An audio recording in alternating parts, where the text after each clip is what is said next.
You Forever by Lobsang Rampa. Lesson 7.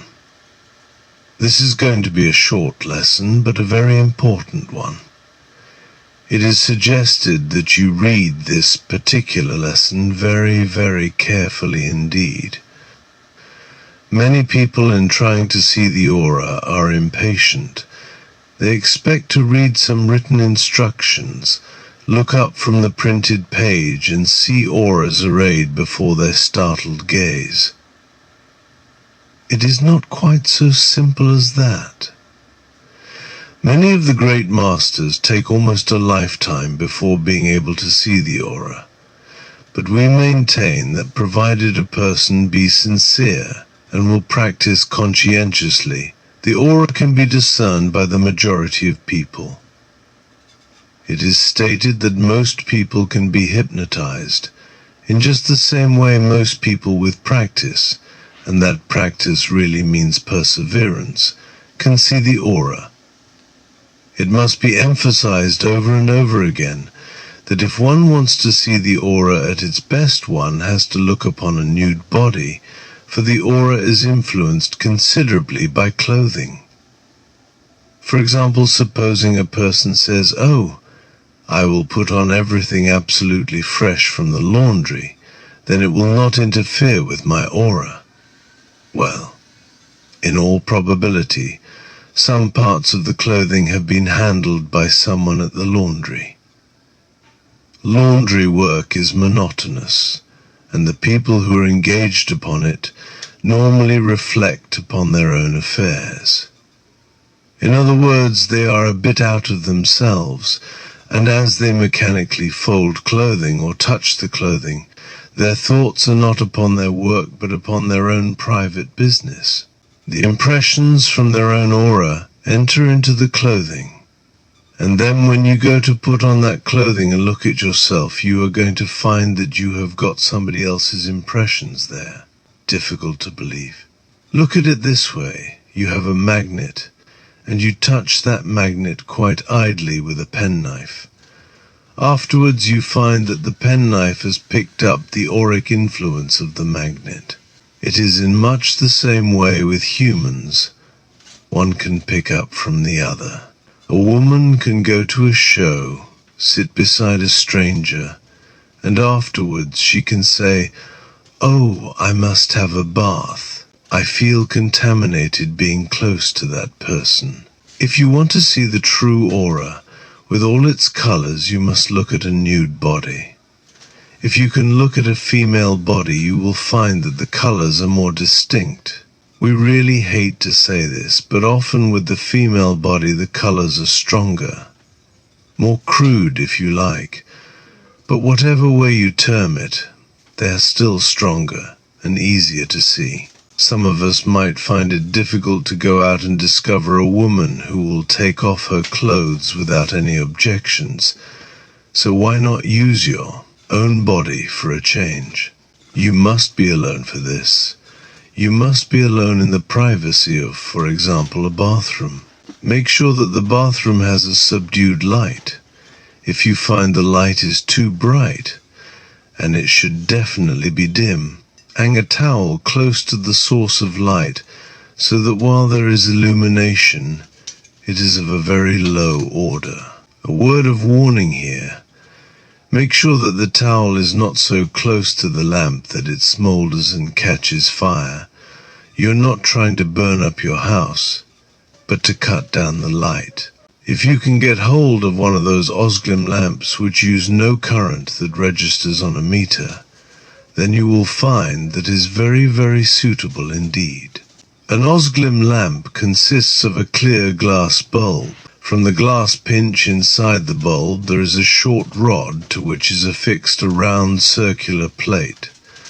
Another rod comes out of the glass pinch and extends almost to the top of the bulb, and from it depends a coarse spiral of quite heavy wire. When this lamp is inserted into a lamp socket and switched on, it glows with a reddish glow. We are going to include an illustration of this type of lamp because, of course, Osglim is a trade name, and in different localities the name may be varied. The Osglim switched on, or with your illumination of a definitely dim order, take off all your clothes and look at yourself in a full-length mirror. Do not try to see anything for the moment, just relax. Make sure that you have a darkish curtain behind you, either black for preference, or dark grey, so that you have what is known as a neutral background, that is, a background which has no colour to influence the aura itself. Wait a few moments while gazing at yourself in the mirror quite idly. Look at your head. Can you see a bluish tinge around your temples? Look round your body, from your arms to your hips, for instance. Do you see a bluish flame, almost like alcohol flame? You've all seen the type of lamp which some jewelers use, which burns methylated spirits or wood alcohol, or any of those spirituous liquids. The flame is a bluish flame. Often it sparkles yellow at the tips. The etheric flame is like that. When you see that, you are making progress. You may not see it the first, the second, or the third time that you try. In the same way, a musician cannot always get the results that he wants on the first, the second, or third time that he plays a difficult piece of music. The musician persevered, so must you. With practice you will be able to see the etheric. With more practice you will be able to see the aura. But again and again we must repeat. It is much easier, much clearer with a nude body. Do not think that there is anything wrong with the nude body. People state man is made in the image of God, so what is wrong in seeing the image of God unclad? Remember, to the pure, all things are pure. You are looking at yourself or at another person for a pure reason. If you have impure thoughts, you will not see either etheric or aura. You will only see what you are looking for. Keep looking at yourself, keep looking for this etheric. You will find that in time you can see it. Sometimes a person will be looking for an aura and see nothing, but instead there will be an itching in the palms or in the feet, or even in some other part of the body. It is a peculiar sensation, this itching, and is absolutely unmistakable. When you get that, it means that you are well on the way to seeing. It means that you are stopping yourself from seeing by being too tense. You have to relax. You have to simmer down. If you relax, if you unwind, then instead of getting itching and perhaps twitches, you will see the etheric or the aura, or both. Is actually a concentration of your own auric force within your palms, or whatever the center may be. Many people, with itching is actually a concentration of your own auric force within your palms, or whatever the center may be.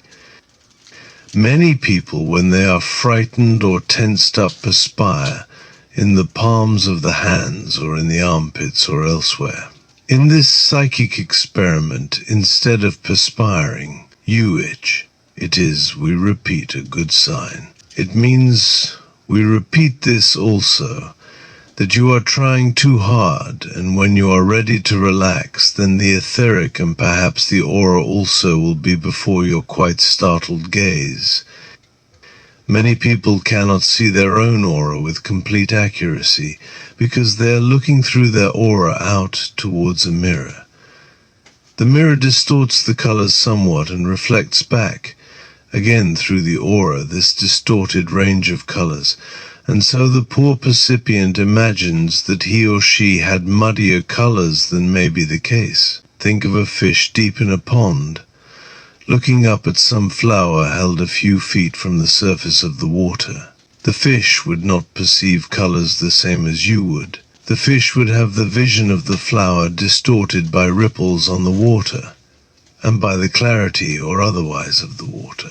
In the same way, you looking out of the depths of your own aura, and seeing the reflected image back into the depths of your own aura, could be misled somewhat. For that reason, it is better, whenever convenient, to gaze upon someone else. Your subject must be quite willing, quite cooperative.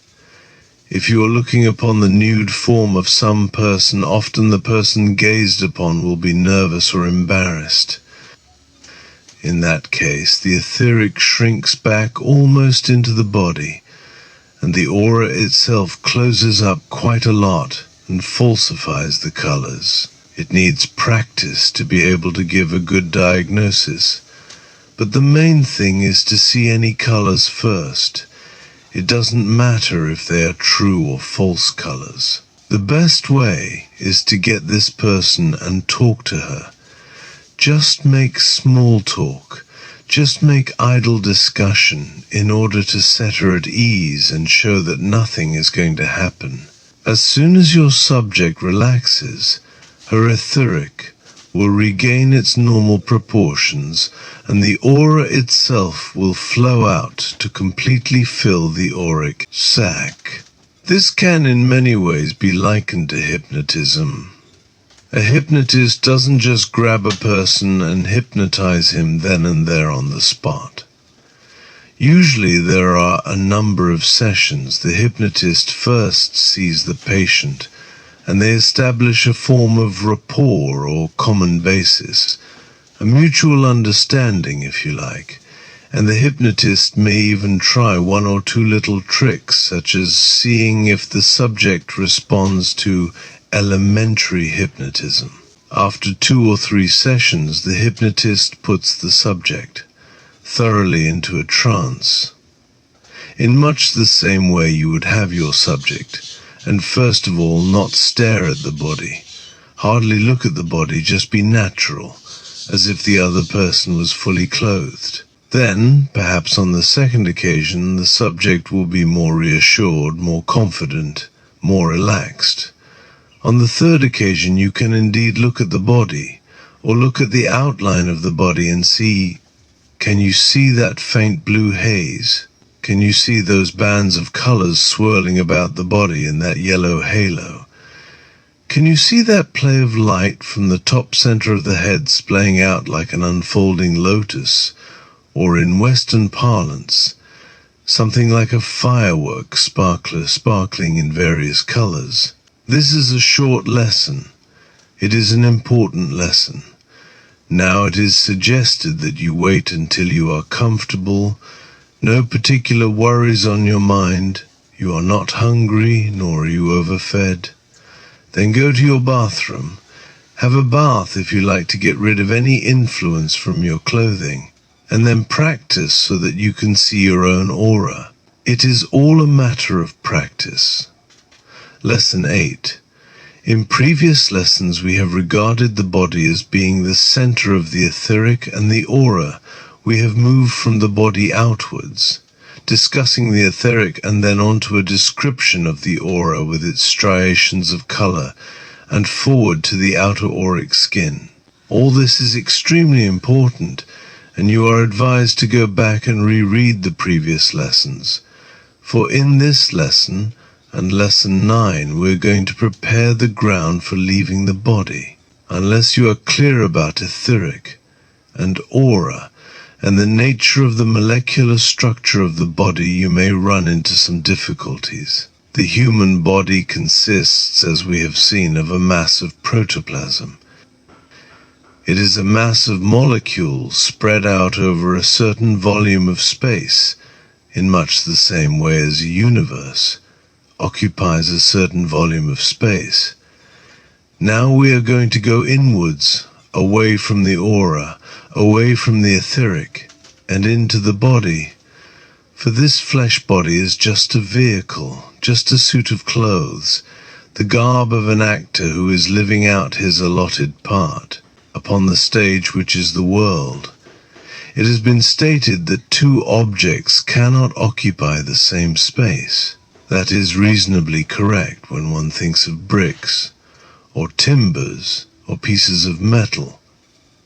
But if 2 objects have a dissimilar vibration, or if the spaces between their atoms and neutrons and protons are wide enough, then another object can occupy the same space. You may find that difficult to understand, so let us put it in a different way. Let us give perhaps 2 illustrations.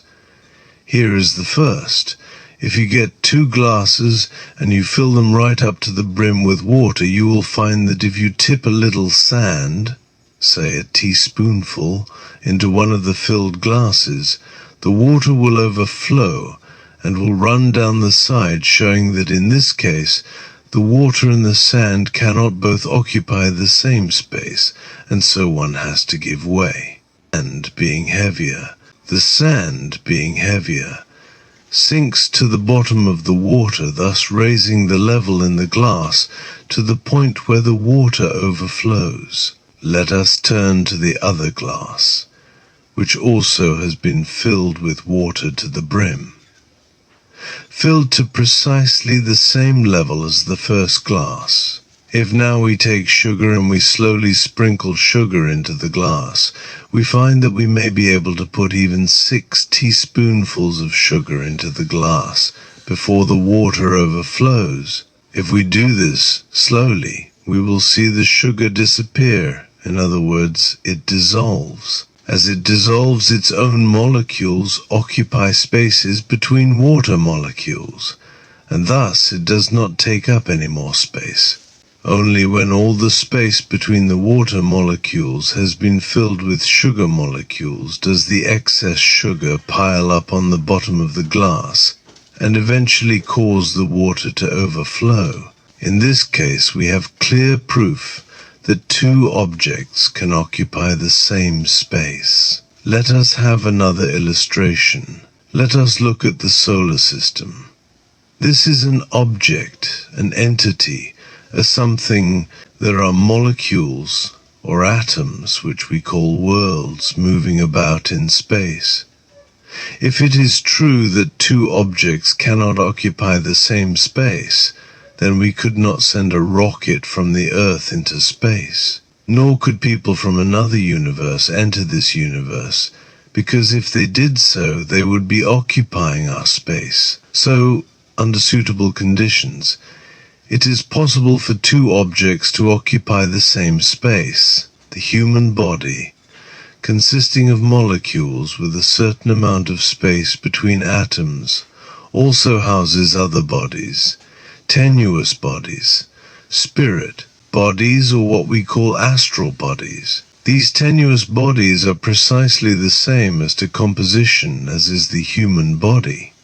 That is, they consist of molecules. But just as earth or lead or wood consists of a certain arrangement of molecules, molecules of a certain density, spirit bodies have their molecules fewer and further between each. Thus, it is quite possible for a spirit body to fit into a flesh body in the most intimate contact, and neither occupies space needed by the other.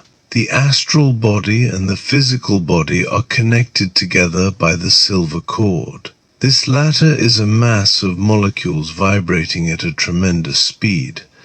It is in some ways similar to the umbilical cord which connects a mother to her baby.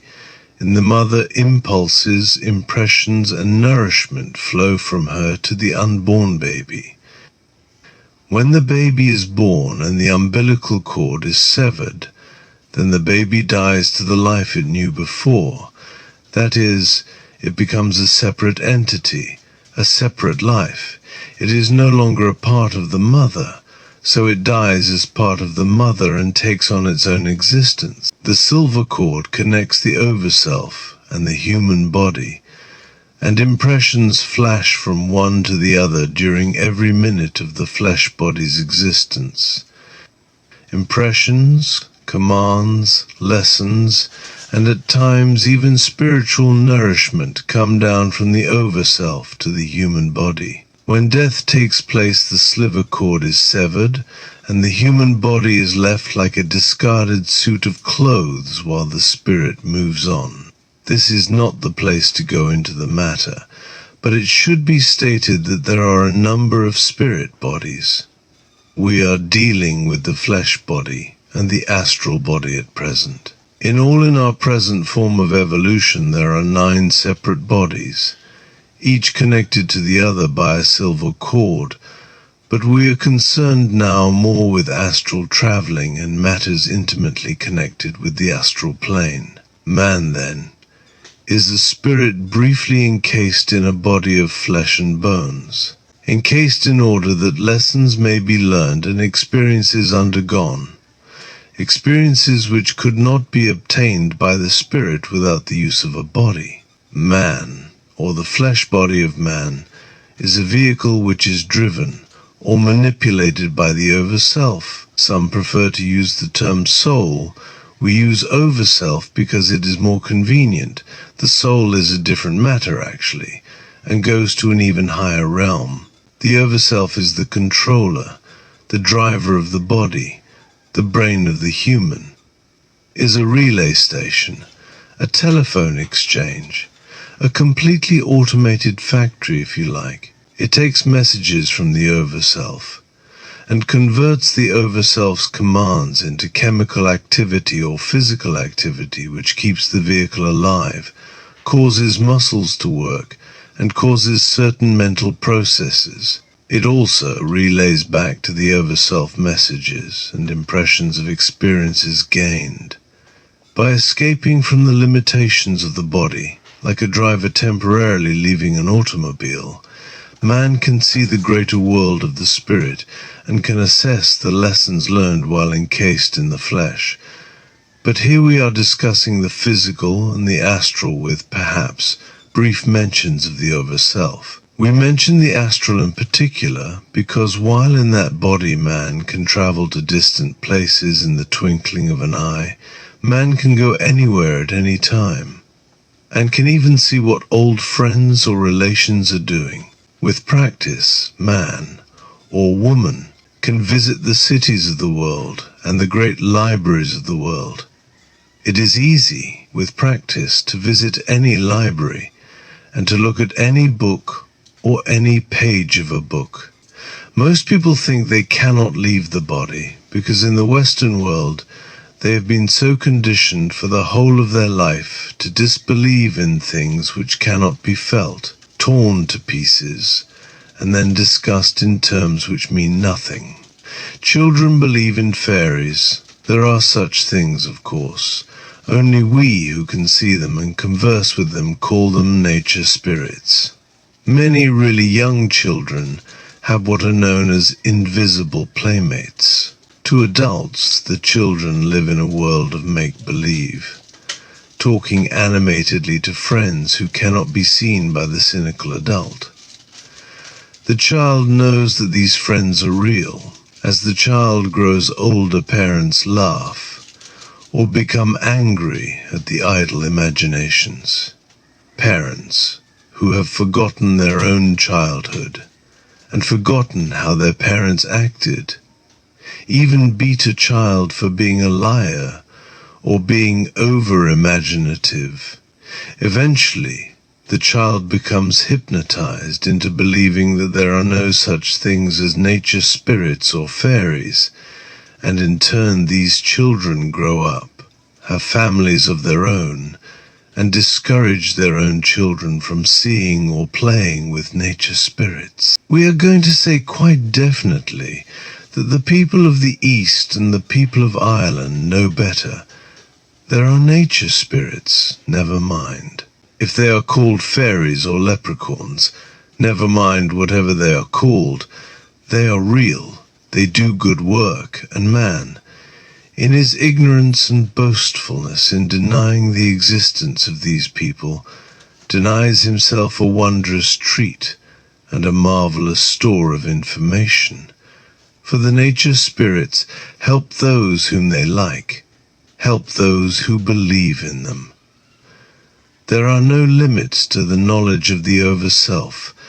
There are very real limits to the abilities of the body, the physical body. Almost everyone on earth leaves the body during sleep. When they awake, they say that they have had a dream, because here again, humans are taught to believe that this life on earth is the only one that matters, They are taught that they do not go traveling around when asleep. So, wonderful experiences are rationalized into dreams. Many people who believe can leave the body at will and can travel far and fast, returning to the body hours later with a full and complete knowledge of all they have done, all they have seen, and all they have experienced. Nearly anyone can leave the body and do astral traveling, but they have to believe that they can do this. It is quite useless for a person to put out repelling thoughts of disbelief, or thoughts that they cannot do such a thing. Actually, it is remarkably easy to astral travel when one gets over the first hurdle of fear. Fear is the great break. Most people have to suppress the instinctive fear that to leave the body is to die. Some people are deathly afraid that if they leave the body they may not be able to get back, or that some other entity will enter the body. This is quite impossible unless one opens the gate by fear. A person who does not fear can have no harm whatever occur to him. The silver cord cannot be broken when one is astral traveling. No one can invade the body unless one gives a definite invitation by being terrified. You can always return to your body, just the same as you always awaken after a night of sleep. The only thing to be afraid of is of being afraid. Fear is the only thing which causes any danger. We all know that the things which we fear rarely happen. Thought is the main drawback after fear, because thought or reason poses a real problem. These two, thought and reason, can stop one from climbing high mountains. Reason tells us that a slip will cause us to be cast down and dashed to pieces. So thought and reason should be suppressed. Unfortunately, they have bad names. Thought. Have you ever thought about thought? What is thought? Where do you think? Are you thinking from the top of your head? Or from the back of your head?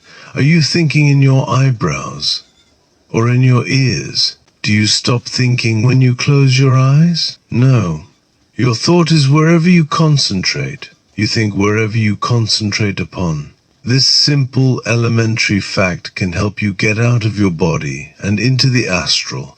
It can help your astral body soar as free as the breeze. Think about it. Reread this lesson so far.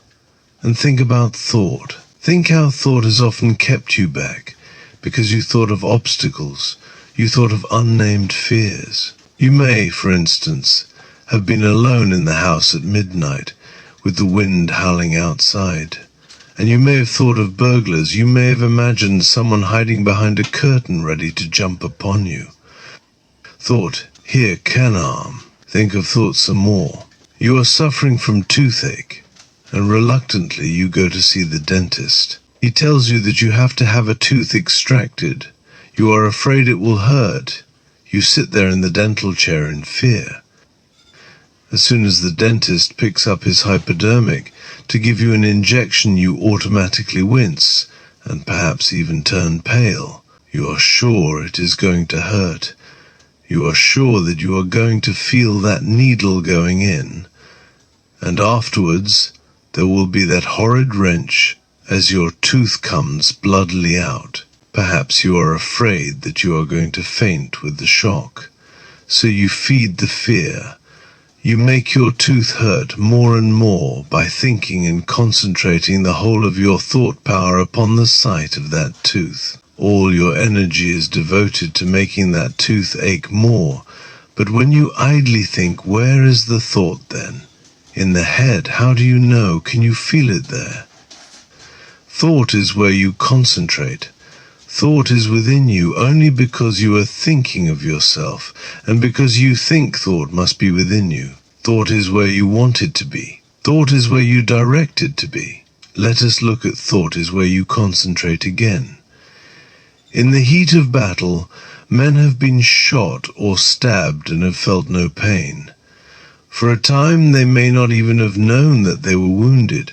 Only when they had time to think about it did they feel the pain and perhaps collapse with shock. But thought, reason, fear, are the brakes that slow up our spiritual evolution. They are but the weary clanking of the machine slowing down and distorting the commands of the overself. Man, when uncluttered by his own stupid fears and restrictions, could almost be a superman with greatly enhanced powers, both muscular and mental. Here is an example. A weakly timid man with perfectly shocking muscular development steps off a sidewalk into a heavy stream of traffic. His thoughts are far, far away, perhaps on his business, or upon what sort of a mood his wife is going to be in when he gets home that night. He may even be thinking of unpaid bills. A sudden hoot from an approaching car, and the man, without thought, springs back into the sidewalk with a prodigious leap, which would normally be quite impossible for even a trained athlete. If this man had been hampered by thought processes, he would have been too late. The car would have knocked him over. The lack of thought enabled the ever-watching overself to galvanize the muscles with a shot of chemicals, such as adrenaline, which made the subject leap far beyond his normal capability and indulge in a spurt of activity beyond the speed of conscious thought. Mankind in the Western world has been taught that thought. Reason distinguishes man from the animals. Uncontrolled thought keeps man lower than many animals in astral travel. Almost anyone would agree that cats, to give just one example, can see things that humans cannot. Most people have had some experience of animals looking at a ghost or becoming aware of incidents long before the human became so aware. Animals use a different system from reason and thought. So can we. First, though, we have to control our thoughts.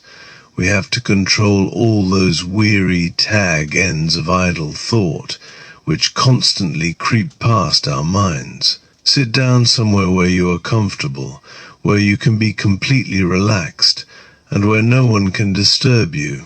If you wish, extinguish the light, for light is a drawback in a case such as this. Sit idly for a few moments, just thinking about your thoughts. Look at your thoughts. See how they keep creeping into your consciousness, each one clamoring for attention. That quarrel with the man at the office, the unpaid bills, the cost of living, the world situation, what you would like to say to your employer. Sweep them all aside. Imagine that you are sitting in a completely dark room at the top of a skyscraper. Before you there is a large picture window covered by a black blind, a blind which has no pattern, nothing which could prove a distraction. Concentrate on that blind. First of all, make sure that there are no thoughts crossing your consciousness, which is that black blind, and if thoughts do tend to intrude, push them back over the edge. You can do so. It is merely a matter of practice. For some moments, thoughts will try to flicker at the edge of that black blind. Push them back, forcibly will them to go, then concentrate on the blind again. Will yourself to lift it so that you may look out at all that is beyond. Again, as you gaze at that imaginary black blind, you will find that all manner of strange thoughts tend to intrude. They try to force their way into the focus of your attention. Push them back. Push them back with a conscious effort. Refuse to allow those thoughts to intrude. Yes, we are aware that we have said this before, but we are trying to drive the point home. When you can hold an impression of complete blankness for a short time, you will find that there is a snap as a piece of parchment is being torn. Then you will be able to see away from this ordinary world of ours and into a world of a different dimension where time and distance have an entirely fresh meaning. By practicing this, by doing this, you will find that you are able to control your thoughts as do the adepts and the masters. Try it. practice it. For if you want to be able to progress, you must practice and practice until you can overcome idle thoughts.